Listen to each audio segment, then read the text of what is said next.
Hello everyone. Today I'm going to discuss the new topic of your fourth unit, that is dividend decision. And today we are going to discuss the dividend policy. So before starting this topic, let me tell you the meaning of dividend policy. So dividend policy का मतलब क्या होता है and what is the difference between dividend and dividend policy? देखो, dividend मतलब तो ये हो गया, it's a part of your profit which is distributed among your shareholder in order to maximise their wealth. तो एक तरह से जब कंपनी को प्रॉफिट होता है तो वो कुछ प्रॉफिट का जो पार्ट है वो पार्ट सर्टेन डिविडेंड के फॉर्म में शेयर होल्डर्स में डिस्ट्रीब्यूट कर देती है और कुछ पार्ट बचा कर रखती है for expanding their business, for doing for the expansion you can से from that part of profit, जिसको रिटेन अर्निंग बोला जाता है. और उस केस में कंपनी उसको रिटेन कर लेती है कुछ पार्ट अपने प्रॉफिट का और कुछ पार्ट अपना शेयर होल्डर्स में डिस्ट्रीब्यूट कर देती है. तो इन दोनों का जो इम्पॉर्टेंस है, that importance we are going to discuss here in dividend policy ना. डिविडेंड तो मतलब ये हो गया कि प्रॉफिट का पार्ट है वो शेयर होल्डर्स में डिस्ट्रीब्यूट कर दिया गया है. बट डिविडेंड पॉलिसी क्या है? The term dividend policy refers to the policy concerning quantum of profit to be distributed as dividend. मतलब यहाँ पर आपको एक पॉलिसीज बनाई गई हैं, डिसीजंस लिए जाएंगे कि कितना पोर्शन आपको प्रॉफिट का जो है वो डिविडेंड के फॉर्म में अपने शेयर होल्डर्स में डिस्ट्रीब्यूट करना चाहिए. सो दैट डिसीजन और that policy which is formulated by the company with respect to the quantum of profit to be distributed as dividend is to be studied here in the dividend policy. यहाँ पर आपका ये decide हो जाएगा कि कितना portion आपको profit का जो है वो शेयर होल्डर्स में डिस्ट्रीब्यूट करना है, कितना पोर्शन आपका जो प्रॉफिट का है वो आपको रिटेन करना है for doing for expending your business. Now there are different types of dividend policy. So 4 types of dividend policy explained here. First is your regular dividend policy. Second one is your stable dividend policy. Third is your irregular dividend policy. And fourth is your no dividend policy. So first is regular dividend policy. In this case, company is decided to pay dividend at usual rate on regular basis. Company ने यहाँ ये decide किया है कि हम लोगों को dividend pay करना है और डिविडेंड पे करेंगे एक नॉर्मल यूजुअल रेट पर ऑन रेगुलर बेसिस. ये रेगुलर बेसिस पे डिविडेंड पे जब किया जाएगा, कंपनी ने इसकी तरह से पॉलिसी बनाई है कि हम लोग रेगुलर बेसिस पे अपने शेयर होल्डर्स को डिविडेंड पे करते रहेंगे ताकि उनकी वेल्थ मैक्सिमाइज होती रहे. So that type of policy, that type of decision can be termed as your regular dividend policy. अब ये इसका बेनिफिट किनको होता है? Basically these are the dividend policy which is issued by the company for the economically weaker section of the society, for the weaker section of the investors you can say, those who are not financially sound, like widow, like retired person. So they are dependent on certain incomes. So if this kind of profit which is distributed in form of dividend to their you can say the retired person, to the weaker investors and to the widow, so that they can earn from these resources and earn their livelihood, live their livelihood. So in this case regular dividend policy company का main मकसद हो जाता है कि आपको regular पे करना है. एक नॉमिनल एक यूजुअल रेट होगा जिस पर कंपनी इशू करेगी. बेसिकली ये जो है this type of dividend policy is maintain only by the companies of long standing and stable earning. मतलब जो लंबे समय से पुरानी कंपनीज है, वो स्टैंड है, स्टेबल है उसकी अर्निंग, वही company generally regular dividend policy follow करती है. ये रेगुलर डिविडेंड पॉलिसी हर कंपनी फॉलो नहीं कर सकती. Y so? बिकॉज यहाँ पर आपको रेगुलर इंटरवल पर आपको डिविडेंड पे करना होगा. अगर कंपनी को लॉस हो रहा है या बेनिफिट हो रहा है तो दोनों केसेस में रेगुलर बेसिस पे डिविडेंड पे करना होता है इस रेगुलर डिविडेंड पॉलिसी के according. So there are certain advantages of this kind of policy. First is it establishes profitable record of company. तो एक तरह से एक profitable record कंपनी का establish हो जाता है कि yes on regular basis the company is issuing dividend to its shareholders, which is good for any company. Second, it creates confidence among shareholders ये शेयर होल्डर्स में कॉन्फिडेंस भी create कर देता है, because they are getting benefit in form of return also, in form of dividend also. तो एक तरह से उनके में कॉन्फिडेंस भी बिल्डअप होगा, उनकी वेल्थ ज़्यादा से ज़्यादा मैक्सिमाइज होगी। Third, it stabilises market value of share. तो मार्केट वैल्यू ऑफ शेयर जो है वो स्टेबलाइज रहेगी, वो नॉर्मल रहेगी, उसमें बहुत ज़्यादा चेंजेस नहीं आते हैं। तो रेगुलर इंटरवल पर उसके रेट ज़्यादा फ्लक्चुएट नहीं करेंगे, वो स्टेबलाइज रहेंगे, स्टेबल रहेंगे। Fourth, the ordinary shareholders view dividend as a source of fund to meet their day to day living expense। तो जो ordinary shareholders हैं वो इस dividend को ऐसे देखते हैं कि वो उनके लिए source of fund का काम कर रहा है for meeting their day to day living expenses, as I had already given an example of your widow or retired person as well as your economical weaker person who prefer to get these kind of regular dividend। तो उनके लिए ये day to day living expense का काम करता है, ठीक है। Second one is your stable dividend policy. Stable dividend policy means there is a consistency और lack of variability in the stream of dividend payment. यहाँ पर एक तरह से कंसिस्टेंसी है और वेरिएबिलिटी नहीं है, फ्लक्चुएशंस नहीं है यहाँ के डिविडेंड पे। डिविडेंड जो होगा वो कांस्टेंट रेट पे किया जाएगा, जिसको अलग अलग तरीके से हम लोग डिस्कस करेंगे। 3 टाइप्स से आप स्टेबल डिविडेंड पॉलिसी को एक्सप्लेन कर सकते हैं। So following are the main 3 forms that we are going to discuss. First is your constant dividend per share, second one is your constant payout ratio, and third one is your stable rupee dividend plus extra dividend. So first is your constant dividend per share under stable dividend policy. So constant dividend per share का मतलब यहाँ पर ये हो जाता है कि company has to follow a policy of paying fixed dividend per share irrespective of level of earning year after year। मतलब हर साल क्या अर्निंग आ रही है, कितनी आ रही है, कितना ज़्यादा प्रॉफिट हो रहा है, कितना लॉस हो रहा है, उससे कोई फ़र्क नहीं पड़ता कंपनी को। कंपनी ने एक फिक्स डिविडेंड पर शेयर तय कर लिया है और वो पे करती है अपने शेयर होल्डर्स को। और इस केस में मेन पर्पस फर्म का ये होता है कि वो रिजर्व क्रिएट कर सके basically in order to equalize their dividend। that means अगर कंपनी को कभी लॉस होता है या उनके पास उतना सफिशिएंट फंड नहीं होता है डिविडेंड पे करने के लिए, तो उस केस में भी वो कांस्टेंट डिविडेंड अपने शेयर होल्डर्स को कंपनी पे करती रहे।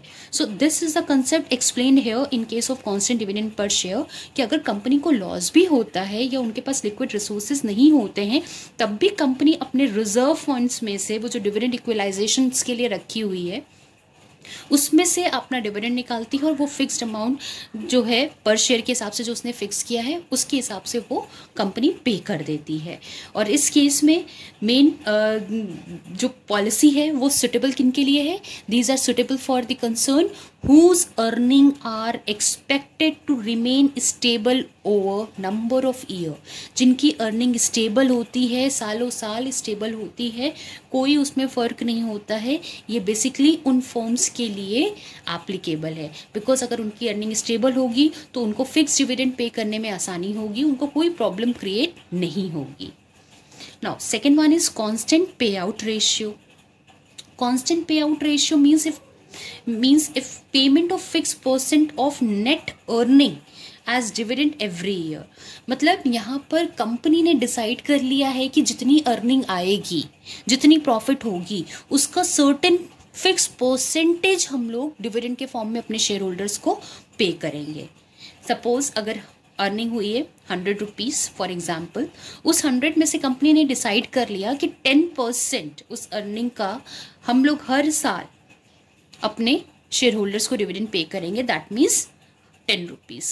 तो 100 अपनी प्रॉफिट होगी, उसमें से 10 हमने डिस्ट्रीब्यूट कर दिया। तो ये 10% जो कंपनी ने फिक्स किया है, दिस इज योर कांस्टेंट पे आउट रेशियो।